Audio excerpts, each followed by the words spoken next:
بسم الله الرحمن الرحيم.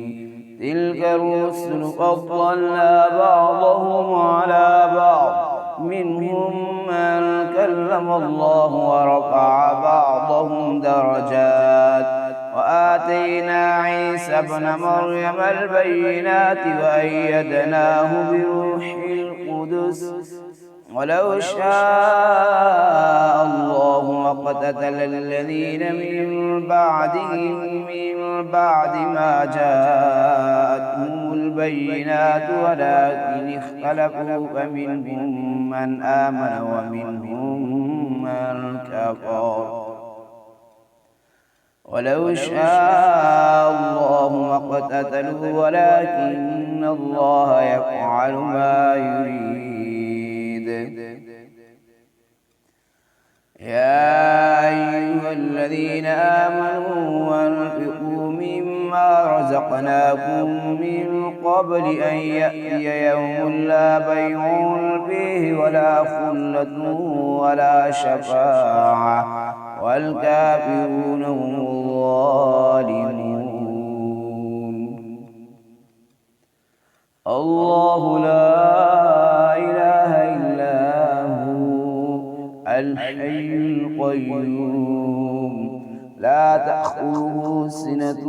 ولا نوم، له ما في السماوات وما في الأرض. من ذا الذي يشفع عنده إلا بإذنه، يعلم ما بين أيديهم وما خلفهم، ولا يحيطون بشيء من علمه إلا بما شاء، وسع كرسيه السماوات والأرض ولا يئوده حفظهما وهو العلي العظيم. لا إكراه في الدين، قد تبين الرشد من الغي، فمن يكفر بالطاغوت ويؤمن بالله فقد استمسك بالعروة الوثقى لا انفصام لها، والله سميع عليم. الله ولي الذين آمنوا يخرجهم من الظلمات إلى النور، والذين كفروا أولياؤهم الطاغوت يخرجونهم من النور إلى الظلمات، أولئك أصحاب النار هم فيها خالدون. ألم تر إلى الذي حاج إبراهيم في ربه أن آتاه الله الملك، إذ قال إبراهيم ربي الذي يحيي ويميت، قال نحيي وأميت. قال إبراهيم فإن الله يأتي بالشمس من المشرق فأت بها من المغرب، فبهت الذي كفر، والله لا يهدي القوم الظالمين. أو كالذي مر على قرية وهي خاوية على عروشها، قال أنى يحيي هذه الله بعد موتها، فأماته الله 100 عام ثم بعثه، قال كم لبثت؟ قال لبثت يوما أو بعض يوم، قال بل لبثت 100 عام، فانظر إلى طعامك وشرابك لم يتسنه، وانظر إلى حمارك ولنجعلك آية للناس، وانظر إلى العظام كيف ننشزها ثم نكسوها لحما، فلما تبين له قال أعلم أن الله على كل شيء قدير. وإذ قال إبراهيم رب أرني كيف تحيي الموتى، قال أولم تؤمن؟ قال بلى ولكن ليطمئن قلبي. قال فخذ أربعة من الطير فاسرهن إليك ثم اجعل على كل جبل منهن جزءا ثم ادعوهن يأتينك سعيا واعلم أن الله عزيز حكيم. مثل الذين ينفقون أموالهم في سبيل الله كمثل حبة أنبتت 7 سنابل في كل سنبلة 100 حبة والله يضاعف لمن يشاء والله واسع عليم. الذين ينفقون أموالهم في سبيل الله ثم لا يتبعون ما أنفقوا منا ولا أذى لهم أجرهم عند ربهم ولا خوف عليهم ولا هم يحزنون. قول معروف ومغفرة خير من صدقة يتبعها أذى والله غني حليم. يا أيها الذين آمنوا لا تبطلوا صدقاتكم بالمن والأذى كالذي ينفق ماله رئاء الناس ولا يؤمن بالله واليوم الآخر فمثله كمثل صفوان عليه تراب فأصابه وابل فتركه صلدا لا يقدرون على شيء مما كسبوا والله لا يهدي القوم الكافرين. ومثل الذين ينفقون أموالهم ابتغاء مرضات الله وتثبيتا من أنفسهم كمثل جنة بربوة أصابها وابل فآتت أكلها ضعفين فإن لم يصبها وابل فطل والله بما تعملون بصير. أيود أحدكم أن تكون له جنة من نخيل وأعناب تجري من تحتها الأنهار له فيها من كل الثمرات وأصابه الكبر وله ذرية ضعفاء فأصابها إعصار فيه نار فاحترقت كذلك يبين الله لكم الآيات لعلكم تتفكرون. يا أيها الذين آمنوا أنفقوا من طيبات ما كسبتم ومما أخرجنا لكم من الأرض ولا تيمموا الخبيث منه تنفقون ولستم بآخذيه إلا أن تغمضوا فيه واعلموا أن الله غني حميد. الشيطان يعدكم الفقر ويأمركم بالفحشاء والله يعدكم مغفرة منه وفضلا والله واسع عليم. يؤتي الحكمة من يشاء ومن يؤت الحكمة فقد أوتي خيرا كثيرا وما يذكر إلا أولو الألباب. وما أنفقتم من نفقة أو نذرتم من نذر فإن الله يعلمه وما للظالمين من أنصار. إن تبدوا الصدقات فنعما هي وإن تخفوها وتؤتوها الفقراء فهو خير لكم ويكفر عنكم من سيئاتكم والله بما تعملون خبير. ليس عليك هداهم ولكن الله يهدي من يشاء وما تنفقوا من خير فلأنفسكم وما تنفقون إلا ابتغاء وجه الله وما تنفقوا من خير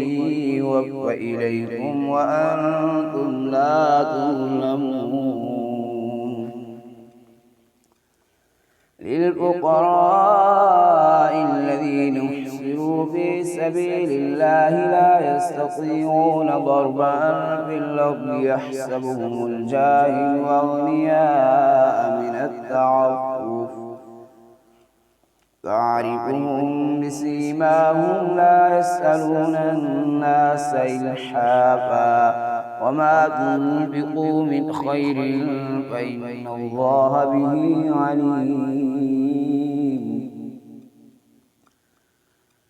الذين ينفقون أموالهم بالليل والنهار سرا وعلانية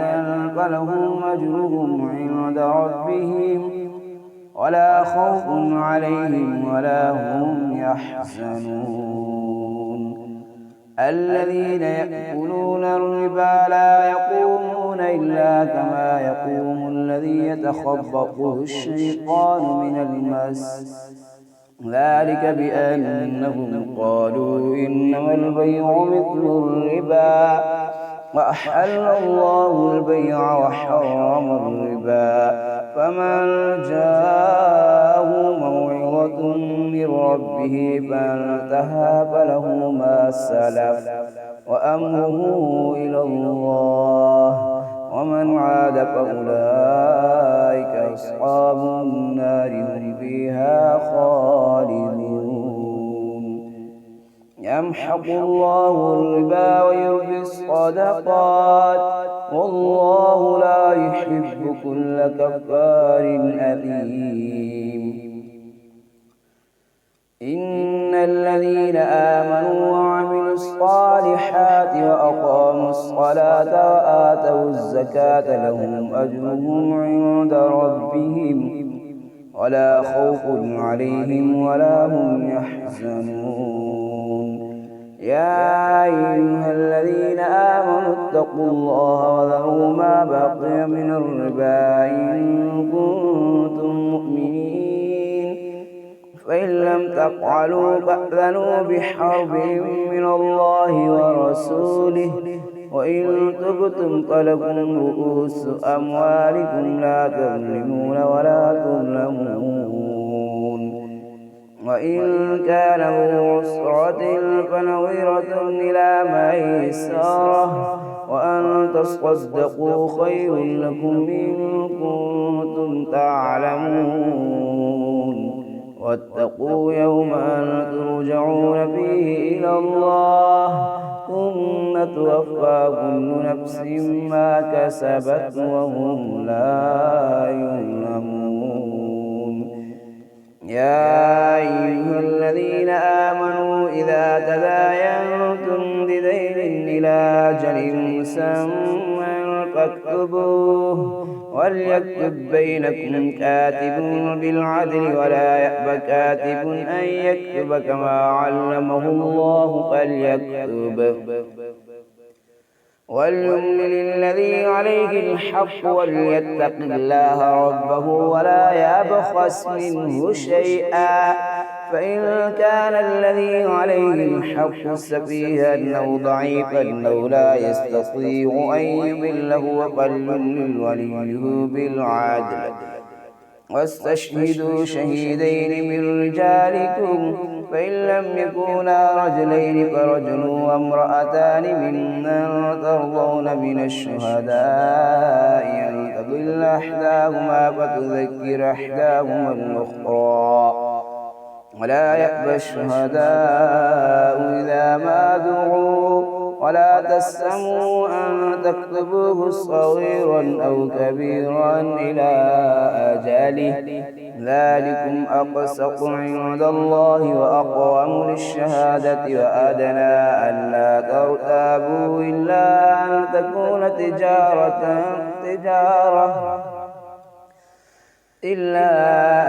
تكون تجارة حاضرة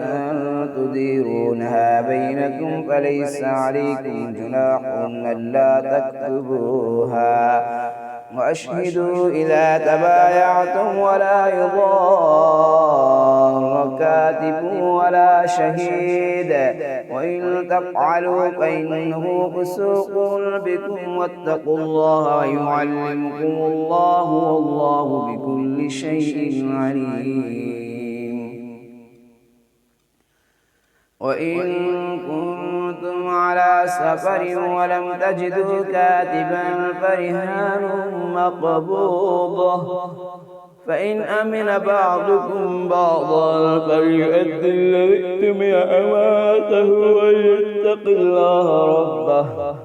وليتق الله ربه ولا تكتموا الشهادة ومن يكتمها فإنه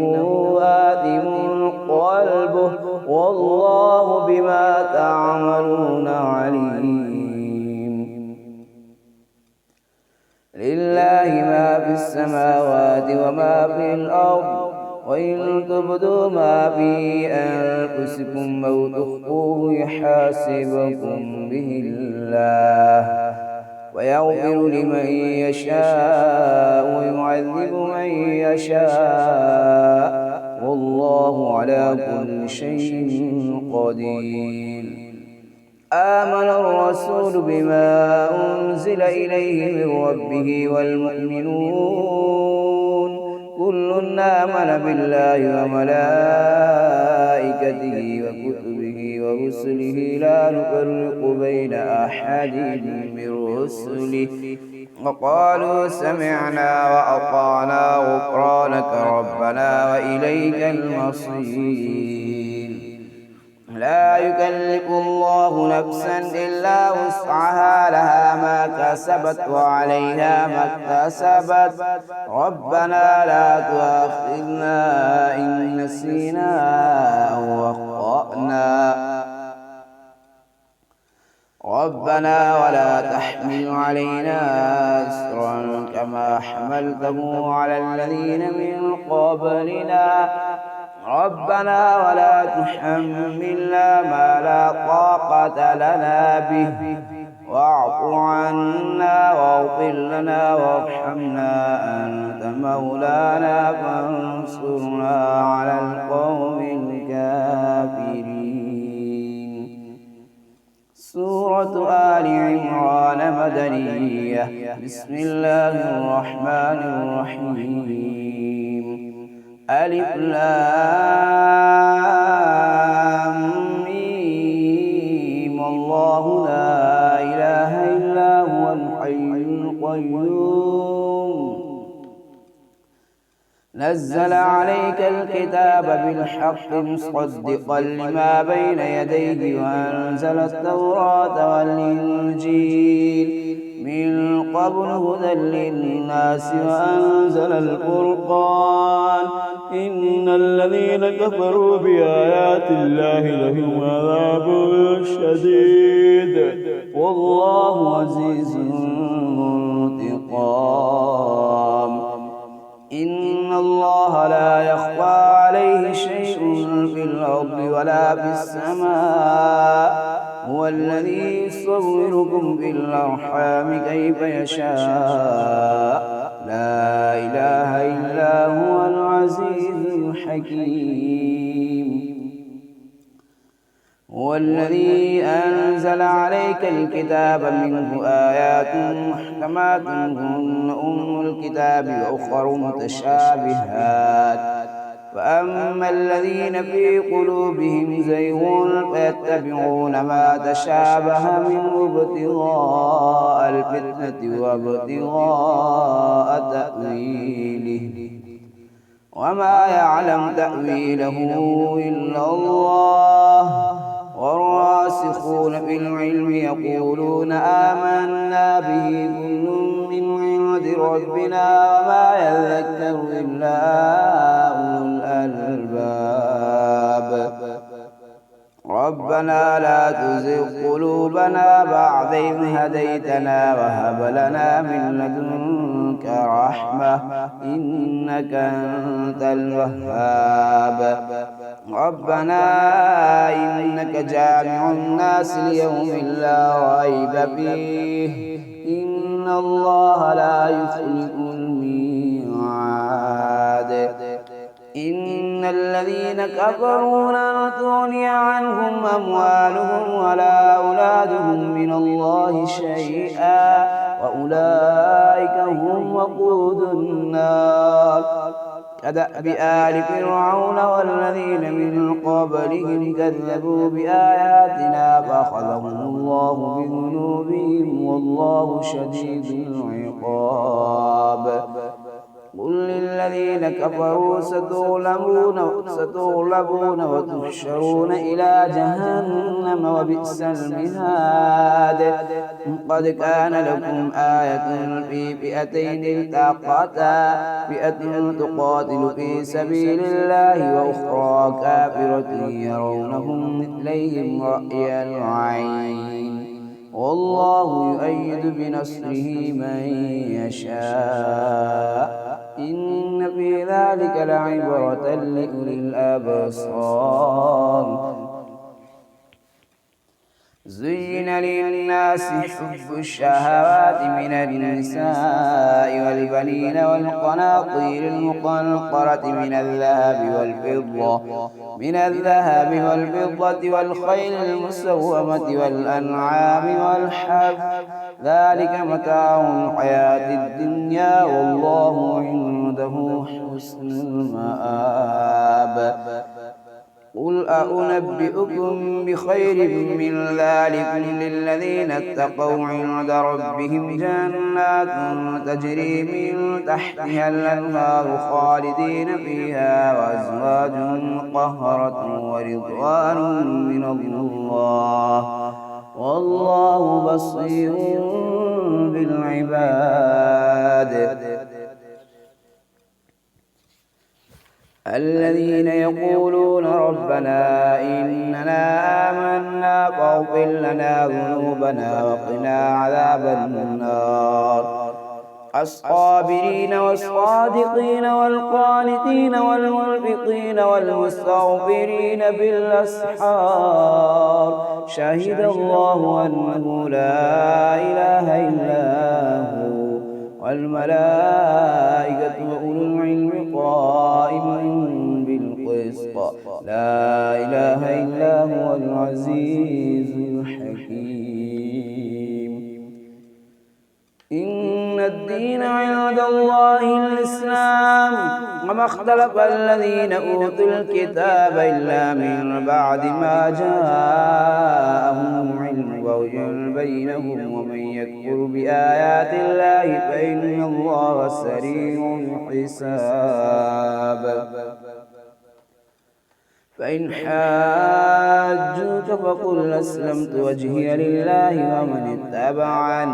وقل للذين أوتوا الكتاب والأميين أسلمتم فإن أسلموا فقد اهتدوا وإن تولوا فإنما عليك البلاغ والله بصير بالعباد. إن الذين يكفرون بآيات الله ويقتلون النبيين بغير حق ويقتلون الذين يأمرون بالقسط من الناس فبشرهم بعذاب أليم. أولئك الذين حبطت أعمالهم في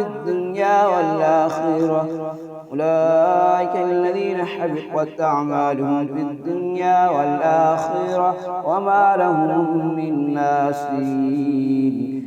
ألم تر إلى الذين أوتوا نصيبا من الكتاب يدعون إلى كتاب الله ليحكم بينهم ثم يتولى فريق منهم وهم معرضون. ذلك بأنهم قالوا لن تمسنا النار إلا أياما معدودات وغرهم في دينهم ما كانوا يفترون فكيف إذا جمعناهم ليوم لا ريب فيه ووفيت كل نفس ما كسبت وهم لا يظلمون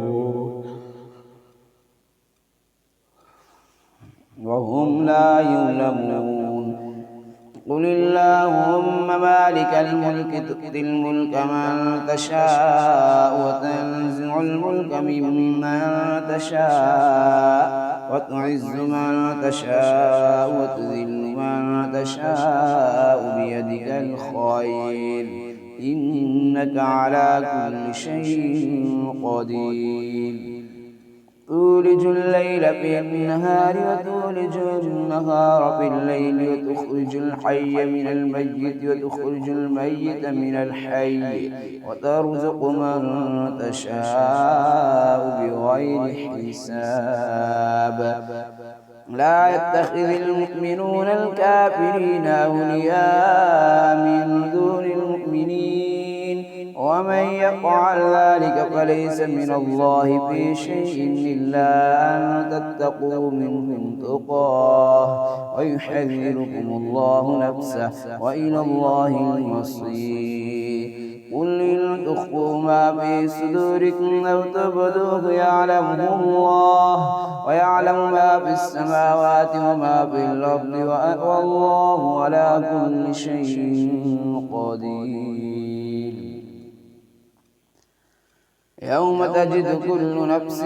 ما عملت من خير محضرا وما عملت من سوء تود لو أن بينها وبينه أمدا بعيدا ويحذركم الله نفسه والله رؤوف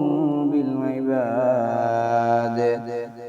قل إن كنتم تحبون الله فاتبعوني يحببكم الله ويغفر لكم ذنوبكم والله غفور رحيم قل أطيعوا الله والرسول فإن تولوا فإن الله لا يحب الكافرين إن الله اصطفى آدم ونوحا وآل إبراهيم وآل عمران على العالمين ذرية بعضها من بعض والله سميع عليم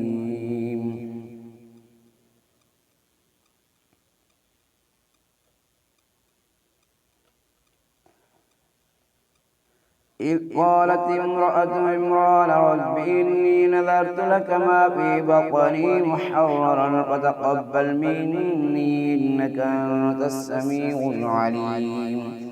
فلما وضعتها قالت رب إني وضعتها أنثى والله أعلم بما وضعت وليس الذكر كالأنثى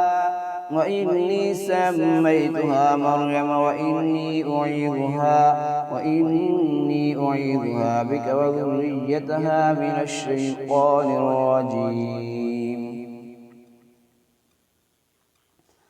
فتقبلها ربها بقبول حسن وأنبتها نباتا حسنا وكفلها زكريا كلما دخل عليها زكريا المحراب وجد عنده رزقا قال يا مريم أنى لك هذا قالت هو من عند الله إن الله يرزق من يشاء بغير حساب هنالك دعا زكريا ربه قال رب هب لي من لدنك ذرية طيبة إنك سميع الدعاء فنادته الملائكة وهو قائم يصلي في المحراب أن الله يبشرك بيحيى مصدقا بكلمة من الله وسيدا وحصورا ونبيا من الصالحين قال رب أنى يكون لي غلام وقد بلغني الكبر وامرأتي عاقر قال كذلك الله يفعل ما يشاء قال رب اجعل لي آية قال آيتك ألا تكلم الناس 3 أيام إلا رمزا واذكر ربك كثيرا وسبح بالعشي والإبكار وإذ قالت الملائكة يا مريم إن الله اصطفاك وطهرك واصطفاك على نساء العالمين يا مريم اقنتي لربك واسجدي واركعي مع الراكعين ذلك من أنباء الغيب نوحيه إليك وما كنت لديهم إذ يلقون أقلامهم أيهم يكفل مريم وما كنت لديهم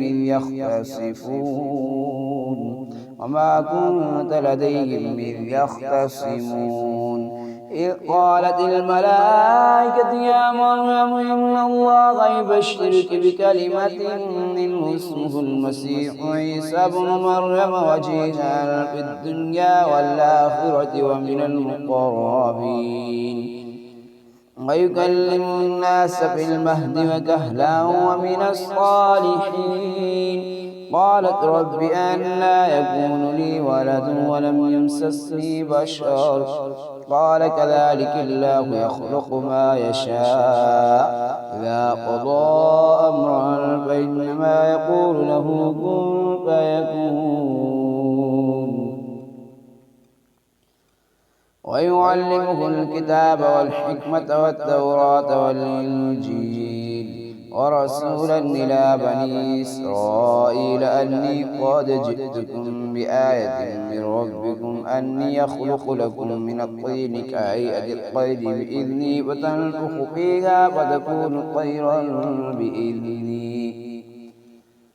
وأبرئ الأكمه والأبرص وأحيي الموتى بإذني وأنبئكم بما تأكلون وما تدخرون في بيوتكم إن في ذلك لآية لكم إن كنتم مؤمنين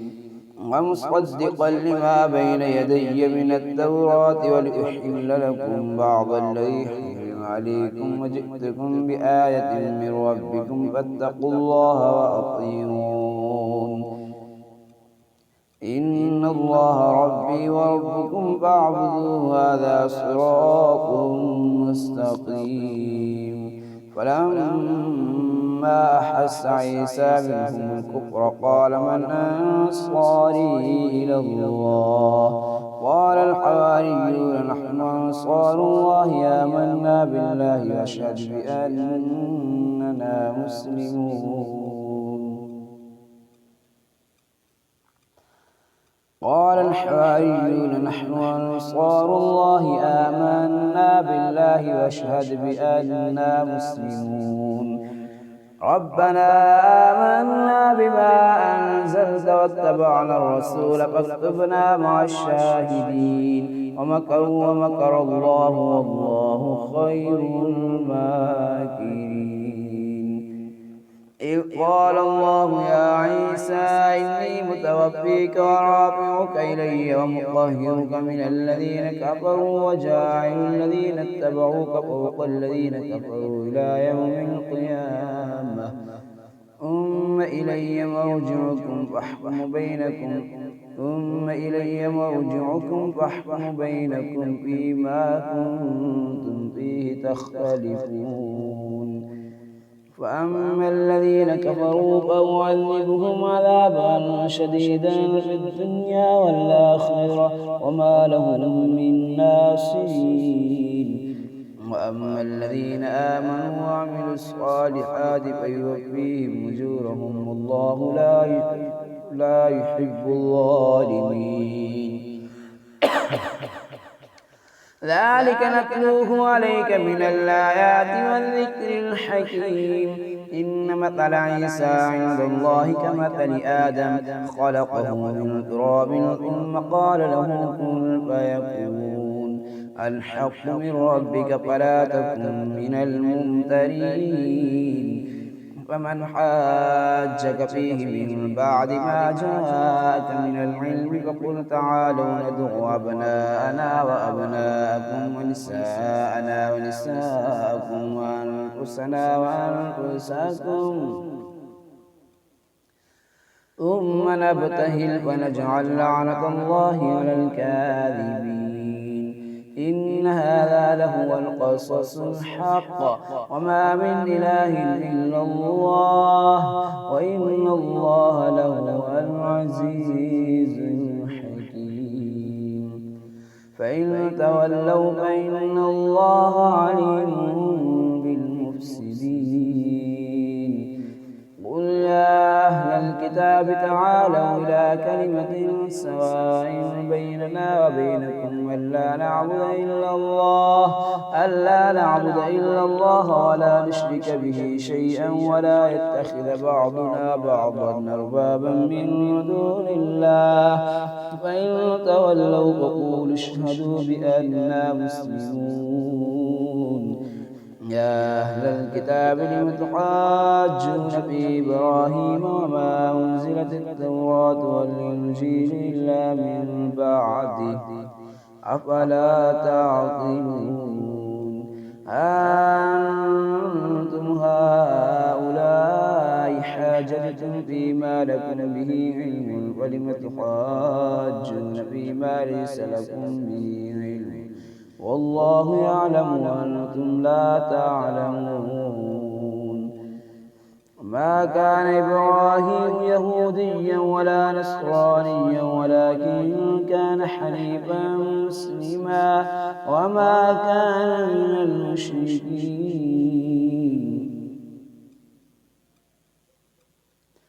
إن أولى الناس بإبراهيم للذين اتبعوه وهذا النبي والذين آمنوا والله ولي المؤمنين. ودت طائفة من أهل الكتاب لو يضلونكم وما يضلون إلا أنفسهم وما يشعرون. يا أهل الكتاب لم تكفرون بآيات الله وأنتم تشهدون. يا أهل الكتاب لم تلبسون الحق بالباطل وتكتمون الحق وأنتم تعلمون. وقالت طائفة من أهل الكتاب آمنوا بالذي أنزل على الذين آمنوا وجه النهار واذكروا آخره لعلهم يرجعون. ولا تؤمنوا إلا لمن تبع دينكم قل إن الهدى هدى الله أن يؤتى أحد مثل ما أوتيتم أو يحاجوكم عند ربكم قل إن الفضل بيد الله يؤتيه من يشاء والله ذو الفضل العظيم. ومن أهل الكتاب من إن تأمنه بقنطار يوده إليك ومنهم من إن تأمنه بدينار لا يؤده إليك إلا ما دمت عليه قائما. ذلك بأنهم قالوا ليس علينا في الأميين سبيل ويقولون على الله الكذب وهم يعلمون. بلى من أوفى بعهده واتقى فإن الله لا يحب المتقين.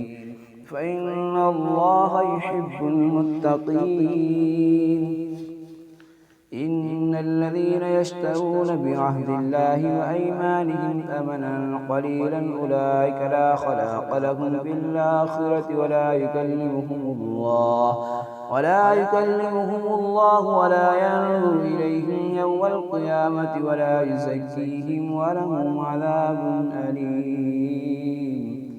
وإن منهم لفريقا يلوون ألسنتهم بالكتاب لتحسبوه من الكتاب وما هو من الكتاب ويقولون على الله الكذب وهم يعلمون. ما كان لبشر أن يؤتيه الله الكتاب والحكم والنبوة ثم يقول للناس كونوا عبادا لي من دون الله ولكن كونوا ربانيين بما كنتم تعلمون الكتاب وبما كنتم تدرسون ولا يأمركم أن تتخذوا الملائكة والنبيين أربابا يأمركم بالكفر بعد إذ أنتم مسلمون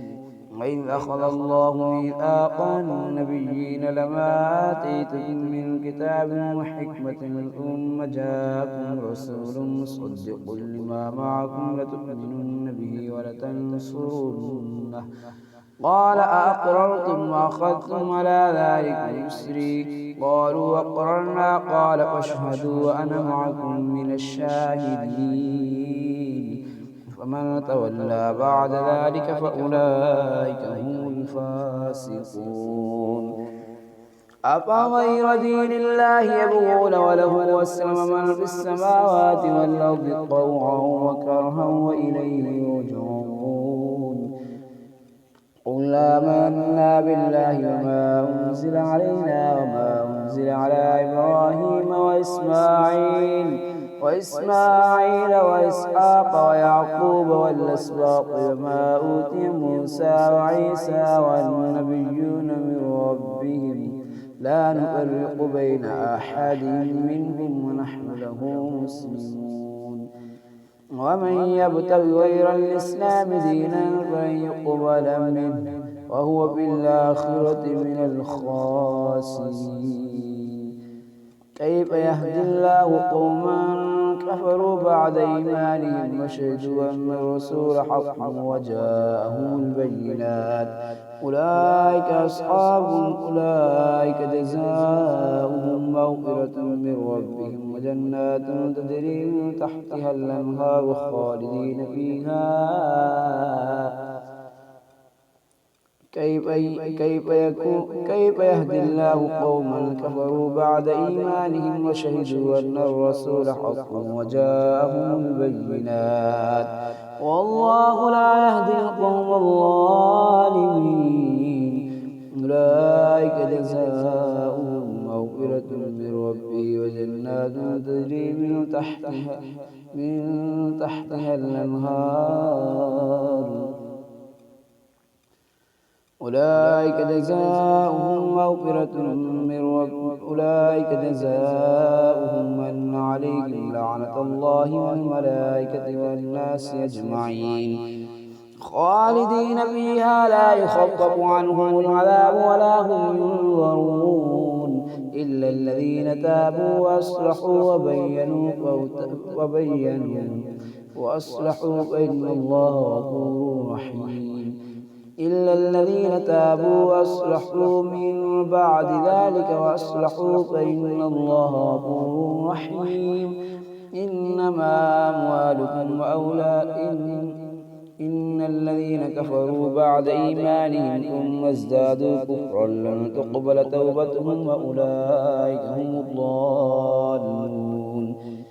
إن الذين كفروا وماتوا وهم كفار فلن يقبل من أحدهم ملء الأرض ذهبا ولو افتدى به أولئك لهم عذاب أليم وما لهم من